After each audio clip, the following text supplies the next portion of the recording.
Good evening. Uttar Pradesh में TET और super TET की तैयारी कर रहे सभी कैंडिडेट्स का सक्सेस ग्रुप में बहुत बहुत स्वागत है।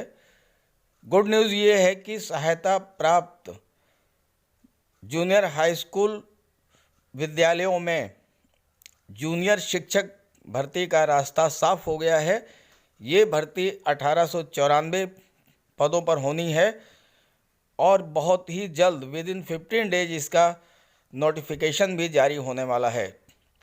तो आइए जानते हैं इस भर्ती के बारे में और साथ ही साथ जो शासनादेश है उसके बारे में कंप्लीट डिटेल्स। जानकारी अच्छी लगे तो अपने साथियों को भी ज़रूर शेयर कीजिएगा ताकि उन्हें भी जानकारी हो जाए। चलिए वीडियो शुरू करते हैं। प्रदेश के 3049 अशासकीय सहायता प्राप्त एडेड जूनियर हाई स्कूलों में 1894 पदों पर भर्ती प्रक्रिया शुरू हो गई है। विशेष सचिव शासन आरवी सिंह ने सचिव परीक्षा नियामक प्राधिकारी अनिल भूषण चतुर्वेदी को प्रधान अध्यापकों के 390 और सहायक अध्यापकों के 1504 पदों पर भर्ती के संबंध में सोमवार को गाइडलाइन भेजकर जल्द भर्ती परीक्षा कराने के निर्देश दिए हैं। 69,000 भर्ती में गुणांक का विवाद होने के बाद सरकार ने जूनियर हाई स्कूल भर्ती की गाइडलाइन में ही कट ऑफ की स्थिति स्पष्ट कर दी है। 1894 पदों की भर्ती के लिए लिखित परीक्षा का गुणांक सामान्य अभ्यर्थियों के लिए 65 और सभी आरक्षित वर्ग के अभ्यर्थियों के लिए 60% होगा।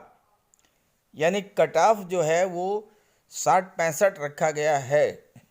60% सभी रिजर्व कैटेगरीज के लिए और 65% जो है वो अनरिजर्व के लिए। दूसरी बात, प्रधान अध्यापकों और सहायक अध्यापकों की लिखित परीक्षा जो है वो अलग अलग कराई जाएगी। अब आप इसमें देख लीजिए जो है कि 1504 पद हैं सहायक अध्यापक के और 390 पद हैं प्रधान अध्यापक के। तो इन दोनों की परीक्षा अलग अलग कराई जाएगी। फॉर्म एक साथ भर सकते हैं लेकिन दोनों ही परीक्षाओं की फीस अलग अलग जमा करनी होगी। दोनों भर्ती के लिए शिक्षक पात्रता परीक्षा टीईटी से उच्च स्तर की परीक्षा कराई जाएगी। यानी कि सुपर टीईटी एग्ज़ाम जैसा कि प्राइमरी टीचर्स के लिए होता है उसी लेवल का कराया जाएगा। सहायक अध्यापकों की परीक्षा 2.5 घंटे की होगी जिसमें एक एक अंक के 150 बहुविकल्पी प्रश्न पूछे जाएंगे। प्रधान अध्यापक पद के लिए अभ्यर्थियों को सामान्य प्रश्न पत्र के बाद 1 घंटे का एक अतिरिक्त पेपर भी देना होगा जिसमें विद्यालय प्रबंधन से संबंधित 50 प्रश्न पूछे जाएंगे। यानी जो लोग प्रधान अध्यापक पद के लिए अप्लाई करेंगे तो उनको एक पेपर अलग देना पड़ेगा और उसमें विद्यालय प्रबंधन से संबंधित 50 प्रश्न पूछे जाएंगे। और दूसरी बात यह है कि प्रधान अध्यापक पद के लिए 5 वर्ष का अनुभव भी अनिवार्य होगा। चलिए शासनादेश देख लेते हैं।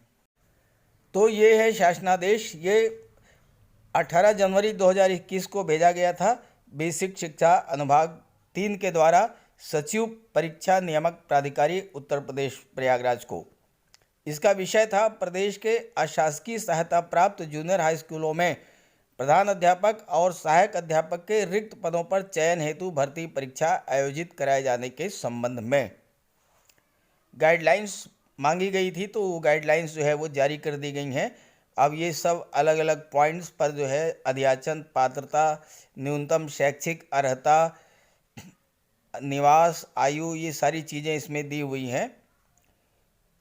तो ये काफ़ी बड़ा शासनादेश है। इसका हमने एक जो है संक्षिप्त रूप से आपके लिए तैयार कर दिया है नोट्स के रूप में, वो आप देख लीजिए, उससे आपको काफ़ी कुछ क्लियर हो जाएगा। तो चलिए मैं आपको वो दिखा देता हूँ। तो यूपी जूनियर शिक्षक भर्ती 2021 के संबंध में जो गाइडलाइंस जारी की गई हैं, जो शासनादेश जारी किया गया है वो काफ़ी विस्तृत है, इसलिए मैंने उसको ब्रीफ में करके आपके लिए शॉर्ट करके आपके सामने रख रहा हूँ। पदों की संख्या 1894 है जिसमें सहायक अध्यापक के 1504 पद और प्रधान अध्यापक के 390 पद होंगे। जैसा कि अभी मैंने बताया कि प्रधान अध्यापक के लिए सुपर टीटी का एक पेपर होगा और उसके बाद 50 अंकों का एक सेपरेट पेपर होगा जिसमें जो है कॉलेज मैनेजमेंट के संबंध में प्रश्न पूछे जाएंगे। एज लिमिट की बात करें तो 21 से 40 साल एज लिमिट है, और एज रिलैक्सेशन जो है वो एज पर गवर्नमेंट रूल्स है। ओबीसी के लिए 43 ईयर हो जाएगा, SC/ST के लिए 45 ईयर्स, और इसी तरह से अन्य आरक्षित वर्ग के कैंडिडेट्स के लिए नियमानुसार आरक्षण एज में छूट दी जाएगी। एलिजिबिलिटी जो है जो सुपर टीटी के लिए है वही इसके लिए भी होगा। बीएड, बीटीसी, डीएलएड सभी जो है इसके लिए पात्र होंगे। सिलेबस की बात करें तो एज फॉर सुपर टीटी, जैसा कि सुपर टीटी के लिए सिलेबस है, एग्जैक्टली सेम सिलेबस है इसका। चूँकि बहुत बड़ा ये चैप्टर है, सिलेबस काफ़ी विस्तृत है, इसलिए सिलेबस का एक मैंने ऑलरेडी वीडियो अपलोड कर रखा है, उसका लिंक मैंने डिस्क्रिप्शन बॉक्स में दे दिया है, आप वहाँ से देख लीजिएगा तो आपको सिलेबस की कंप्लीट जानकारी हो जाएगी। उत्तर प्रदेश का मूल निवासी होना चाहिए, बाहर के लोग इसमें अप्लाई नहीं कर पाएंगे। एग्ज़ाम पैटर्न की बात करें तो 150 मल्टीपल चॉइस क्वेश्चंस होंगे और 150 ही इसके अंक होंगे, और ये पेपर जो है 2.5 घंटे का होगा। ये सहायक अध्यापक के लिए है। अगर प्रधान अध्यापक की बात करें तो प्रधान अध्यापक के लिए भी सेम पैटर्न होगा। 125 MCQ होंगे, 150 मार्क्स होंगे, 2.5 घंटे का एक पेपर होगा, और दूसरा पेपर जो है वो 50 अंकों का होगा, और उसमें जो है कॉलेज मैनेजमेंट से संबंधित प्रश्न पूछे जाएंगे। दूसरी बात यह है कि प्रधान अध्यापक के लिए 5 साल का अनुभव एज ए असिस्टेंट टीचर ये मस्ट है। 5 साल से कम का अनुभव रखने वाले प्रधान अध्यापक के लिए अप्लाई नहीं कर पाएंगे। दूसरी बात कि आवेदन जो है वो अलग अलग करना पड़ेगा, और शुल्क भी इसके लिए अलग अलग देना पड़ेगा। चाहें तो आप सहायक अध्यापक और प्रधान अध्यापक दोनों ही पदों के लिए एक ही ऑनलाइन फॉर्म भर सकते हैं, लेकिन दोनों ही पदों के लिए शुल्क जो है वो एग्ज़ाम की जो फीस है वो आपको अलग अलग जमा करनी पड़ेगी। और प्रधानाध्यापक के लिए 5 वर्षों का अनुभव होना चाहिए as a assistant teacher. Exam भी अलग अलग होगा।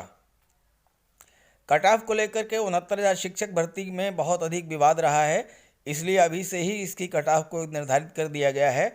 60% और 65% जो है वो मिनिमम कट ऑफ इसके लिए होगी। आरक्षित वर्ग के लिए 60% और अनारक्षित वर्ग के लिए 65%। तो इस तरह से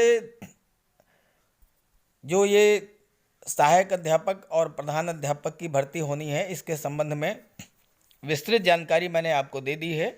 सिलेबस आप जो है लिंक दे दिया है मैंने डिस्क्रिप्शन बॉक्स में, वहाँ से देख लीजिएगा और अपनी तैयारी करिए। विद इन 15 डेज आपके सामने इसका नोटिफिकेशन भी आ जाएगा, तो तैयारी में कोई चूक मत कीजिए। जैसा कि मुख्यमंत्री जी ने कहा है कि वो 25,000 नौकरियां बहुत जल्द देने वाले हैं, और 4 साल पूरा होने पर सरकार के, तो ये भर्ती भी उसी का एक अंग है। ये भर्ती भी बहुत जल्द कराई जाने वाली है, इसलिए तैयारी करते रहें सुपर टीटी की, और जानकारी को अपने सभी साथियों को शेयर भी कर दीजिएगा। Okay, thank you.